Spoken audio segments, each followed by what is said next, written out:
بسم الله الرحمن الرحيم. لا حول ولا قوة إلا بالله العلي العظيم. الحمد لله رب العالمين، وصلى الله على سيدنا ونبينا أبي القاسم المصطفى محمد وعلى آله الطيبين الطاهرين، لا سيما بقية الله في الأرضين عجل الله تعالى فرجه الشريف. سلام عليكم ورحمة الله. I hope that inshallah you are all well and ready to start our discussion about the remaining part of Munajatul Muhabbin and inshallah the beginning of Munajatul Mutawassilin. We reached this part of the Munajatul Muhabbin. أعوذ بالله من الشيطان الرجيم. We said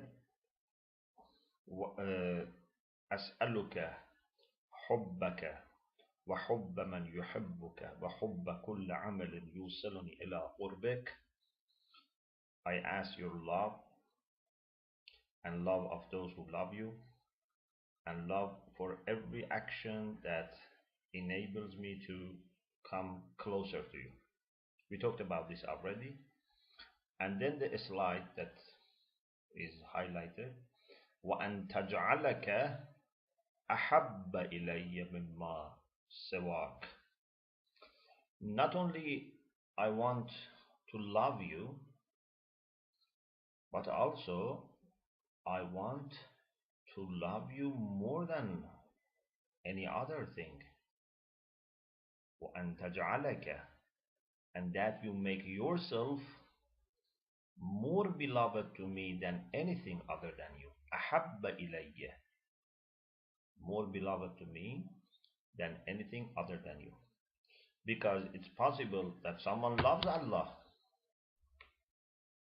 so he has hubbaka, but this love is very weak. This love is not that strong that when Allah asks him to do something and he has, for example, temptations towards the opposite, he listens to Allah. This is not enough. There must be love for Allah first. Second, this love must be very strong. To be strong has levels. The minimum, the bottom line, is to love Allah more than other things and other people, so that if there is a conflict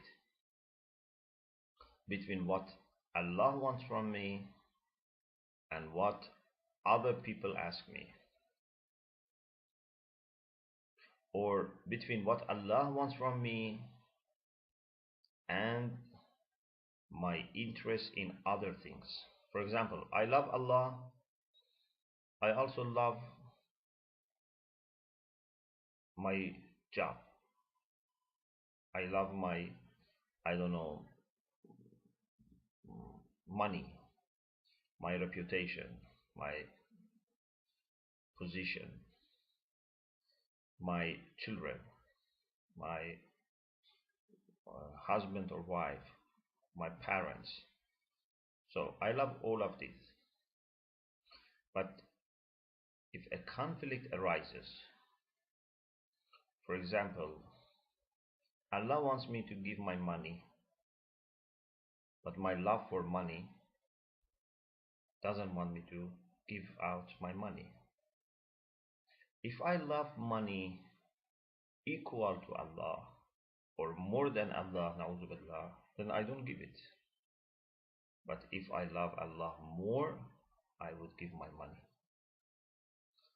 Or for example, I want to go for Hajj, and this Hajj is my obligatory Hajj, but my love for my children or my family stops me. So it means that I love them more than I love Allah, or equal. Therefore, as a result, I don't go to Hajj. Okay, this is wrong. And Allah subhanahu wa ta'ala in the Quran warns people very clearly by saying, if وَلِنْ كَانَ آبَاؤُكُمْ, if your parents or children or tribe or your money or your house that you like are more beloved to you than Allah subhanahu wa ta'ala, you must be waiting or expecting a catastrophe to happen to you. This is very powerful message of Allah subhanahu wa ta'ala for the people whose love for Allah is less or equal to other things. Therefore, they are not able to choose between Allah and other things. Let me read for you this beautiful verse, which is giving a kind of warning as well. أعوذ بالله من الشيطان الرجيم. Let me read from the Quran so that I don't make any mistake.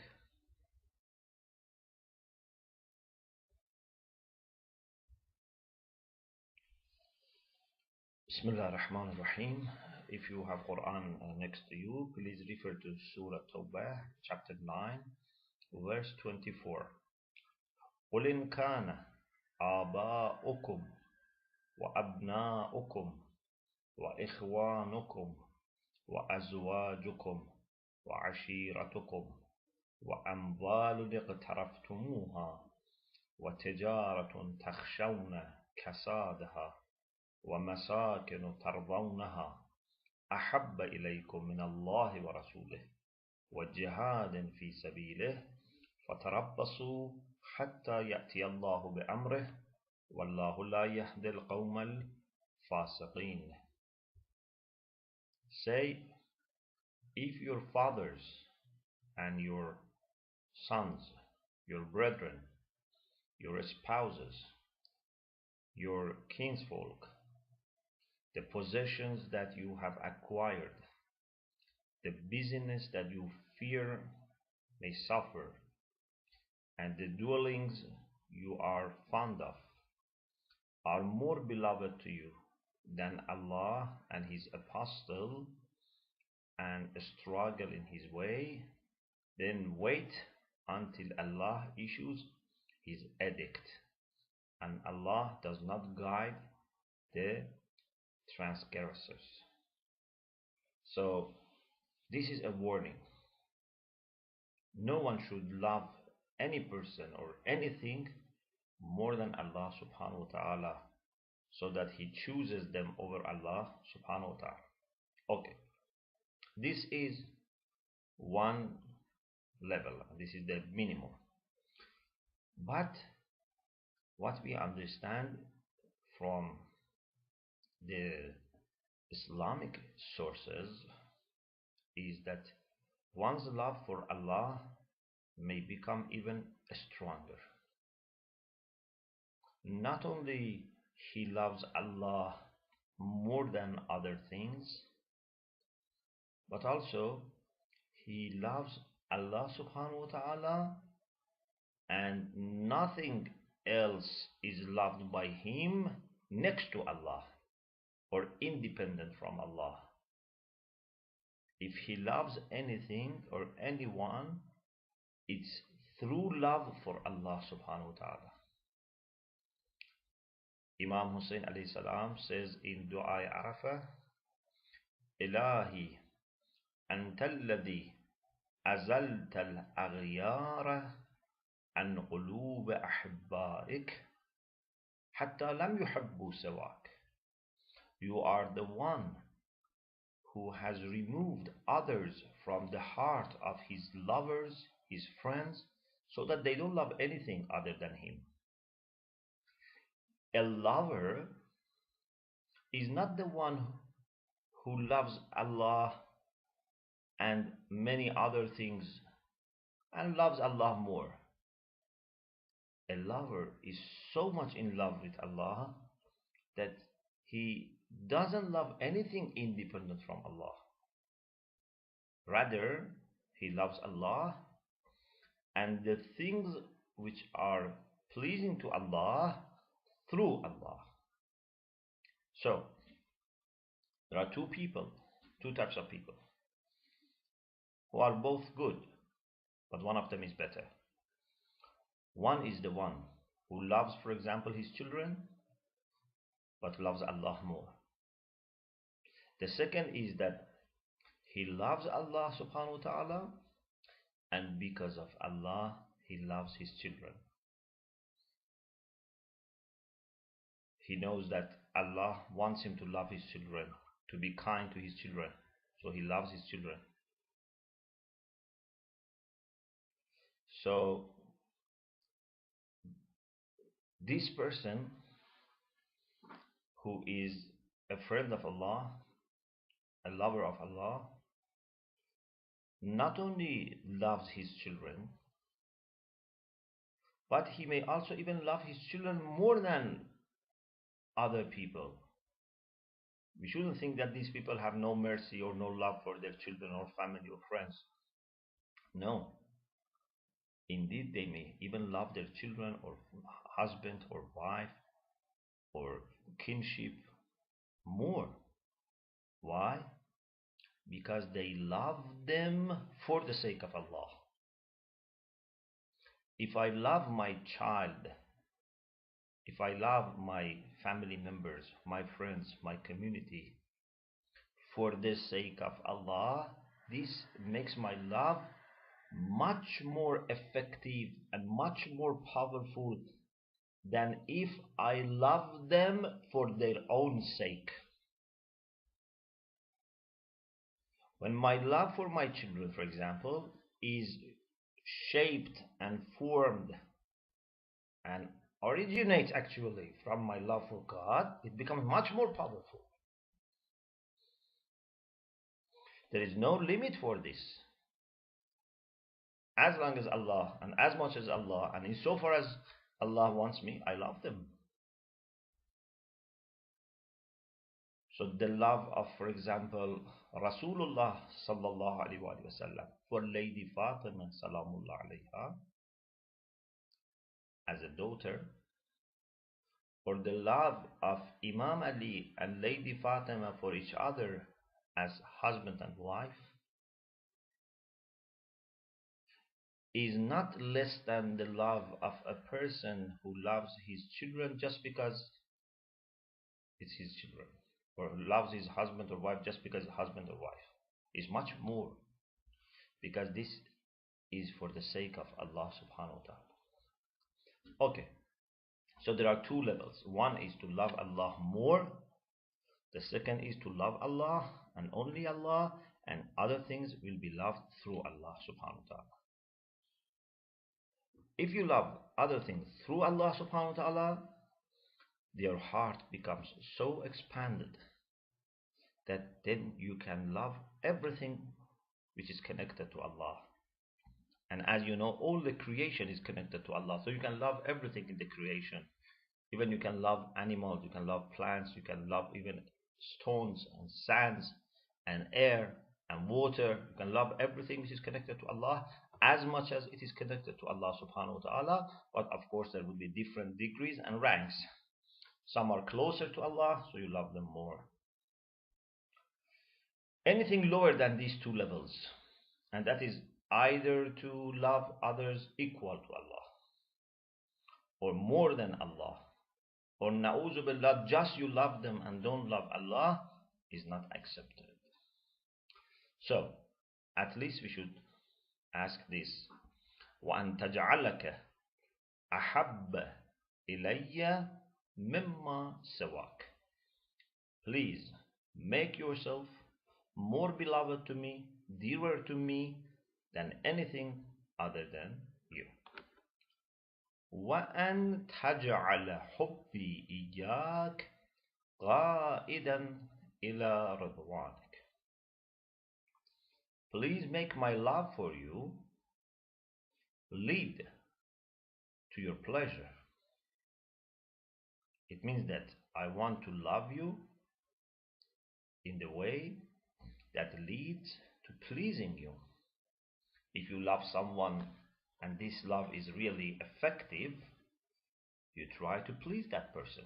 It's not that you love him, but then you ignore him. You love him, then you do something that may even displease him or her.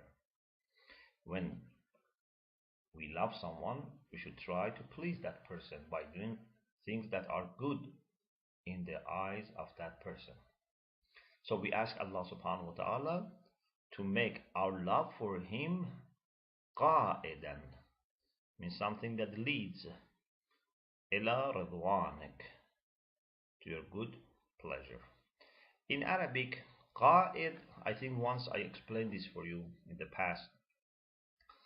Qa'id, nowadays it's used as a leader, because qa'id is the one who leads.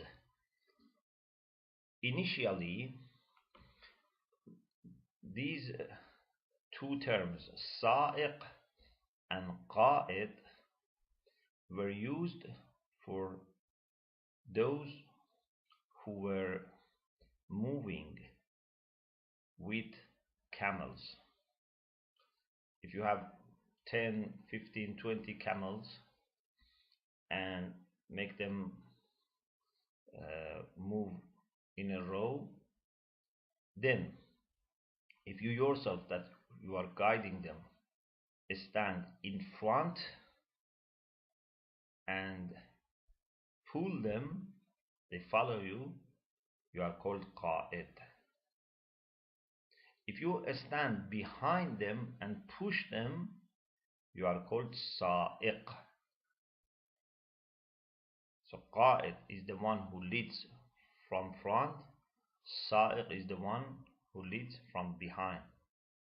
Nowadays in Arabic, sa'iq is used for driver and qa'id is used for leader, because he's moving ahead and the people follow him. So we ask our love for Allah to be our qa'id, our leader, something that leads us ila radwanik, to Allah's pleasure. There are many things to be said about Allah's pleasure. We leave it for some time in future, because this by itself is a big quality and big achievement, to please Allah subhanahu wa ta'ala, as the Quran mentions about the people of heaven, that they would have different blessings there, but then Quran says وَرَضْوَانٌ مِّنَ اللَّهِ أَكْبَرُ, the pleasure of Allah is greater. So if you are in heaven, inshallah, you have all those beautiful sceneries in heaven, the gardens, the rivers, the fruits, good companions, good friends, everything. You'll enjoy yourself a lot. But something more important than all these is to know that Allah is pleased with you. وَرِضْوَانٌ مِّنَ اللَّهِ أَكْبَرُ, which is a certificate of your success, complete success. Okay. وَشَوْقِي إِلَيْكَ ذَائِدًا عَنْ عَصْيَانِكَ. O Allah, please make my yearning for you a protector against your disobedience. So I love you, I have a yearning for you, and I want this yearning to protect me against disobedience, against sins. If you love someone, then you don't do something that separates you from your beloved or keeps you away from your beloved. If I want to travel and meet my friend, my family, someone that I love, then this yearning for this trip and meeting which happens at the end of this journey makes me determined to do everything for this, and also to avoid anything which stops me. I don't want to miss, for example, my train.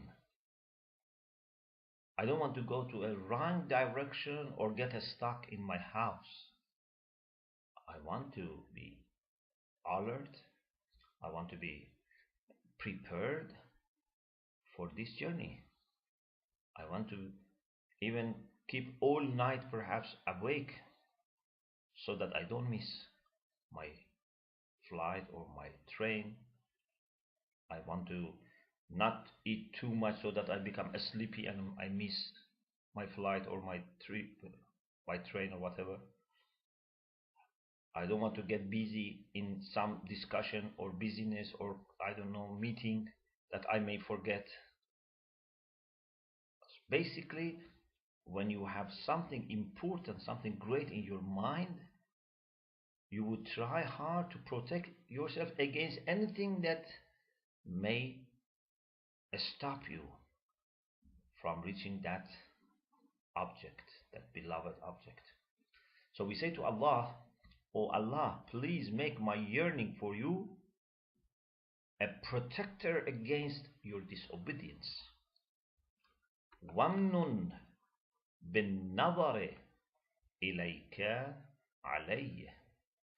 Please oblige me by allowing me to gaze upon you. It's not that every person deserves or is honored to look at Allah subhanahu wa ta'ala, to gaze upon Allah subhanahu wa ta'ala. This needs permission, this needs great favor from Allah subhanahu wa ta'ala. Every person who is valuable, honorable, loved by people, then there are lots of demands to see him, to talk to him, to meet with him, to have a private time with him. Imagine, for example, there is a very special person, a very, for example, great scholar, a great alim like your marja, for example. So everyone wants to meet him. Everyone wants to have the blessing of even talking to him for a minute, seeing him from close distance. So it would be an honor for you if you are informed that that grand Ayatollah has accepted to meet you, has obliged you by giving you chance to meet with him, talk to him, discuss with him. Now imagine if Allah subhanahu wa ta'ala, who is loved by millions of people, who is loved by thousands of great prophets and saints, he says, I am ready to meet you. I am ready to have conversation with you. I want to avail myself for you. Isn't this a great honor? Isn't this a great favor from Allah? A great minnah, a great lutf, a great way to oblige you? For sure it is. وَمْنُنْ بِالنَّظَرِ إِلَيْكَ عَلَيَّ. Please oblige me by allowing me to gaze upon you. If Allah subhanahu wa ta'ala enables us to gaze upon him, then we would fall even in more love with him. If you love someone from distance, when you get closer to that person, you love him even more. If you love someone when you see only part of his beauty, part of his perfection, part of his good qualities, then when you have access to more aspects of his personality, you would love him even more. So those people who have been obliged by having this experience with Allah subhanahu wa ta'ala to gaze upon him, they would even love him more. They would love him so much that they become like drunk people, as we have in one beautiful hadith, that it's as if they are in the state of a scar, like a drunk person, but not drunk by alcohol. No, they are drunk because of great love that they have for Allah. The similarity between them and a person who is drunk by alcohol is that they pay no attention to others. You know, a person who is drunk doesn't think that much about what people think about him, who are around. He is not in this world. But the problem with the people who are drunk with alcohol is that they are in nowhere. They are detached from people. They are detached from ordinary things, but they are not attached to anything great. A person who is like a drunk person, but with the love of Allah, the wine is the wine of love for Allah. He's detached from anything, but then he's attached to Allah subhanahu wa ta'ala. This is the big difference. So these people would not care about anything else. They would not have any interest to anything which wants to be drawing their attention and make them forget Allah subhanahu wa ta'ala, even for a second. وانظر بعين الود والعطف إلي. Please, you also look at me. In the previous one, we wanted to have the grace of gazing upon Allah subhanahu wa ta'ala. Now we say, wanzur, you please, look at me, gaze upon me. But in which way? Sometimes a person looks at you with anger. No, here we want Allah to look at us with the eye of affection and tenderness. بعين الود والعطف إليه. That is very beautiful. Of course, Allah doesn't have physical eye, but if Allah subhanahu wa ta'ala turns his favor towards you, his love, his tenderness towards you, this is what we mean by gazing upon you. So we want Allah subhanahu wa ta'ala to be happy with us, to be loving us, and we want this to continue. وَلَا تَصْرِفْ عَنِّي وَجْهَكَ. We don't want it to happen for few, for example, minutes or few days, and then, na'udhu billah, things change to worse. وَلَا تَصْرِفْ عَنِّي وَجْهَكَ. Please turn not your face away from me. It would not be possible for me to bear this. You know, sometimes a person doesn't have a good experience. So for him, it's difficult. But if he has had this experience and then he loses, it would be much more difficult compared to a person who has never had this experience. Imagine if there's a couple, married couple, who don't have children. It's difficult for them. Normally, people who are married, or even people before marriage, they love to have children. If they marry and they don't have children, it's very difficult for them. Of course, maybe there are some, important things underlying this issue that they don't know, and if they know, they would be pleased with not having children. But anyway, this is not our point now. They love to have children,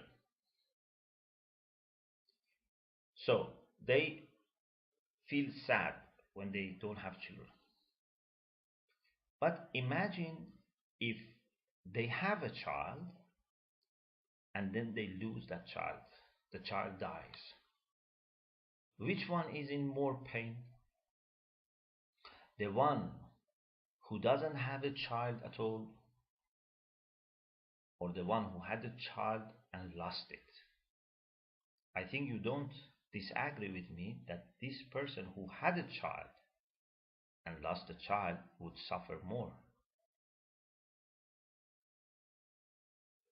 When you have a good blessing, a good achievement, a good experience, and you lose it, it's much more difficult. If you don't have a beloved,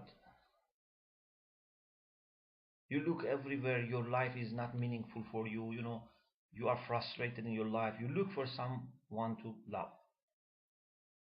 But then, if you have a beloved, but your beloved breaks the relation with you, or dies, na'uzubillah, then you would feel much more miserable than a person who has not found any beloved, any person to love.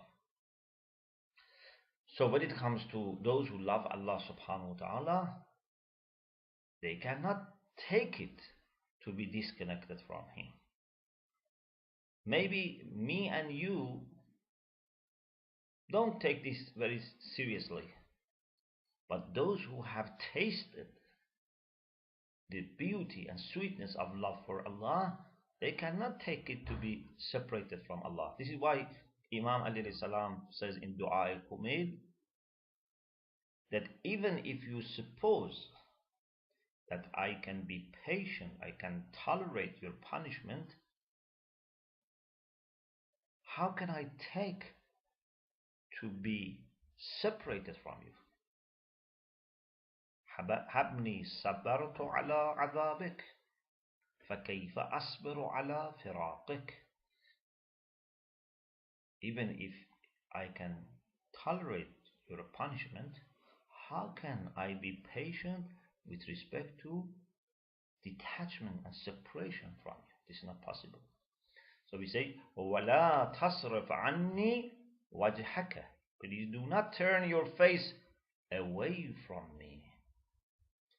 وَجَعَلْنِي مِنْ أَهْلِ الْإِسْعَادِ وَالْحُذْوَةِ عِنْدَكَ. Or in some texts, وَالْحِذْوَةِ عِنْدَكَ. Please make me one of the people of happiness and felicity with you, and favored position. I want to be those people who have sa'adah, who have happiness, who have felicity, and who enjoy being close to you. This is something that makes my life successful, makes me fortunate in my life. Ya Mujib, O the one who responds, O responder, who gives positive answer to people who call him, who gives positive answer to the people who ask him. Ya Arhamar Rahimin, O most merciful of the merciful. If there is anyone who has mercy, if my father, my mother, my friends, my children, my husband, my wife, they have mercy, but their mercy compared to you is nothing. You are the most merciful of the merciful. So please give me something which I really need, and that is love for you. That is to love you more than anything else, and that is to be able to gaze upon you, and you gazing upon me with your love and tenderness continuously without being disconnected. May Allah subhanahu wa ta'ala inshallah give us all these important things that Imam Zainul Abidin alayhi salam asked from Allah, and may inshallah Allah subhanahu wa ta'ala enable us to experience all the time without any interval this great love for himself and his people and everything good that leads towards him. I think I stop here and we begin Munajatul Mutawassilin. This is the 10th Munajat. Next week we have some questions, I think, from previous discussions or related to previous discussions.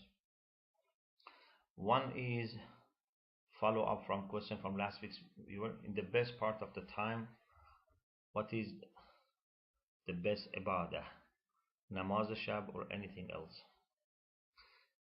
Of course, if it is the best part of the night, we should have this salatul layl, namaz shab.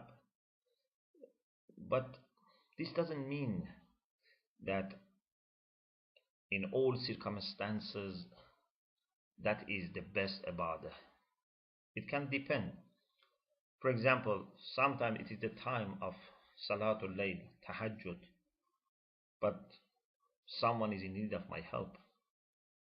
My husband, my wife, my children, my parents, my neighbor. Sometimes I need to do something else, and that would be more pleasing to Allah subhanahu wa ta'ala.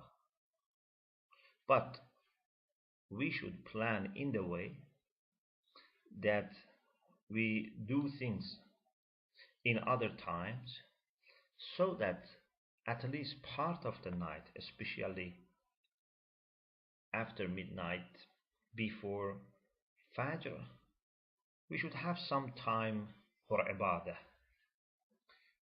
It is said that once a student, a seminarian, a talaba asked Imam Khomeini, if we have time for namaz shab, would it be more important, more necessary to do namaz shab or to study? The reason he asked this was namaz shab is mustahab, very highly recommended, but studying is wajib for a student, a seminarian.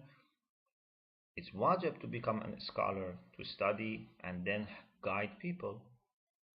So he asked Imam Khomeini, as a great alim, as a marja, what should we do? Imam Khomeini very cleverly gave him a short answer.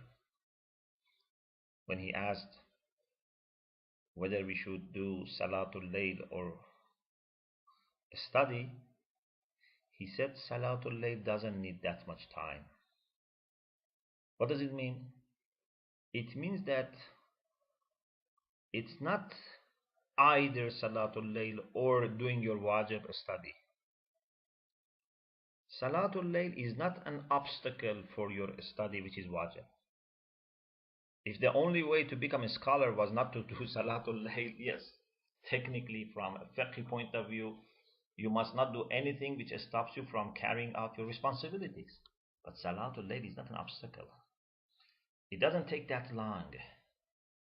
But then what you gain from this, the energy that you gain from this, the support that you receive from this, would help you in your personal life and your life as a student and as a scholar.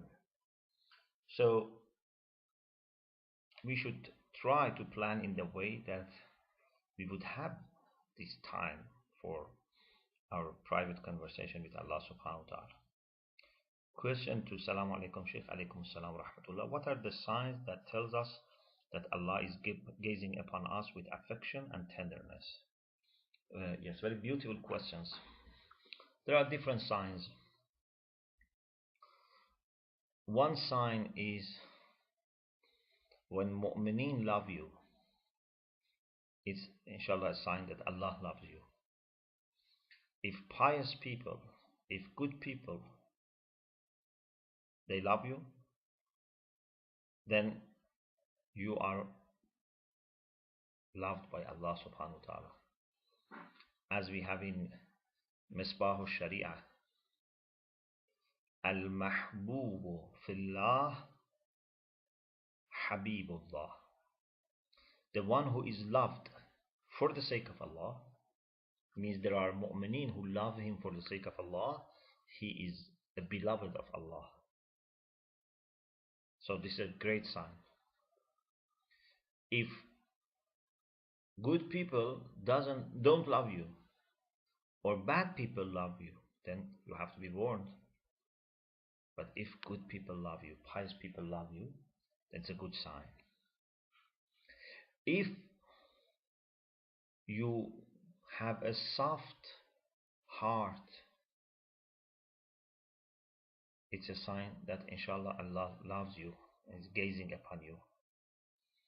If you enjoy your ibadah, it means that Allah is gazing upon you. Because it's impossible that you have conversation with Allah while you are looking at Him and He's looking at you and then you don't enjoy. Is it possible to have a conversation with the most beautiful, most wise, most learned, most amazing person like Allah, and then you don't enjoy?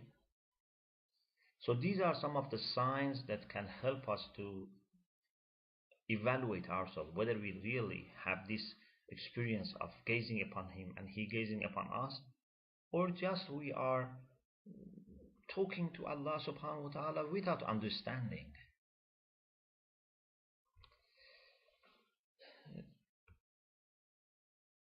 It seems that we don't have any further question, so I stop here, and I request you please remember us in your prayer, and inshallah Allah subhanahu wa ta'ala would help and support and guide every person who is struggling to have this experience with Allah subhanahu wa ta'ala, to be a lover of Allah and a beloved of Allah subhanahu wa ta'ala.